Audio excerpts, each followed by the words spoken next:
Hello বন্ধুরা, তোমরা সবাই কেমন আছো? তোমাদের সবাইকে জানাই শুভ সন্ধ্যা। আজকে আমার গলাটা একটু খারাপ, সর্দি করেছে, সেজন্য আজকে বানাবো মশলা দুধ চা। গরুর দুধটা ফুটিয়ে নিয়েছি, তাতে একটু আমল দুধ মিক্স করছি যাতে দুধটা একটু গাঢ় গাঢ় হয়।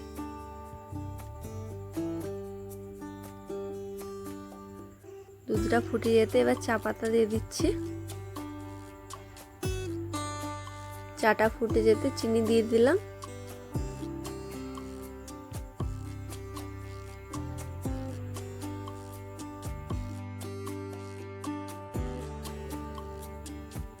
এবার দিয়ে দিচ্ছি তেজপাতা, আদা কুড়া, গোলমরিচ, লবঙ্গ আর এলাচ।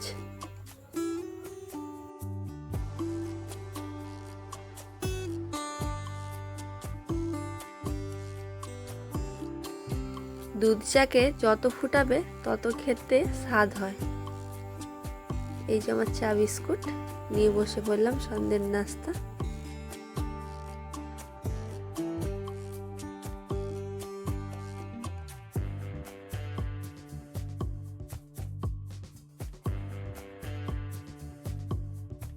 চা খাওয়ার পরে আমাদের উমার নখগুলো একটু কেটে দিলাম। নখগুলো বড় হয়ে গেছে তো গালে আরে চিড়ে ফেলছে।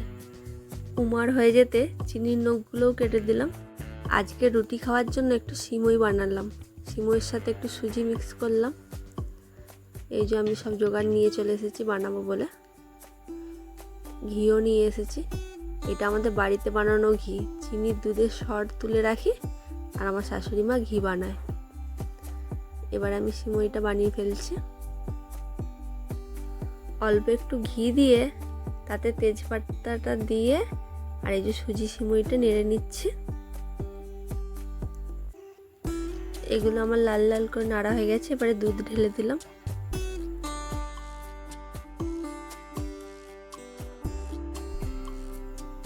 অল্প করে নুন দিলাম, চিনি দিয়ে দিলাম।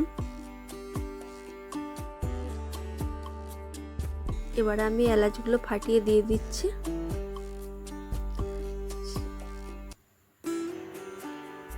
এই যে সিমইটা নাবিয়ে ফেলেছি, একটু ঢিলা ঢিলা রেখেছি কারণ সাথে আবার সুজি আছে, একটু চাপ হয়ে যাবে। এরপরে শেষে আমি ঘি দিয়ে দিলাম একটু।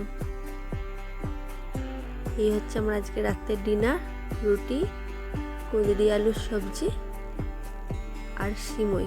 সিমইটা দেখো সুজির জন্য কত টাইট টাইট হয়ে গেছে। একটু মিষ্টি কিছু না থাকলে যেন রুটি গলা দিয়ে নাবে না। চলো এবার আমি খেয়ে নিই। সুমন বলে একটু মুড়ি খাবো, সেই জন্য ওকে একটু মুড়ির চাট করে দিলাম। শসা, গাজর, পেঁয়াজ, চানাচুর, কাঁচা লঙ্কা। দেখো মুড়িটা মাখাচ্ছে। বরের হাতের মাখানোর স্বাদই আলাদা। আজকের ভিডিওটা এখানেই শেষ করলাম। সবাই ভালো থাকবে। Good night, tata.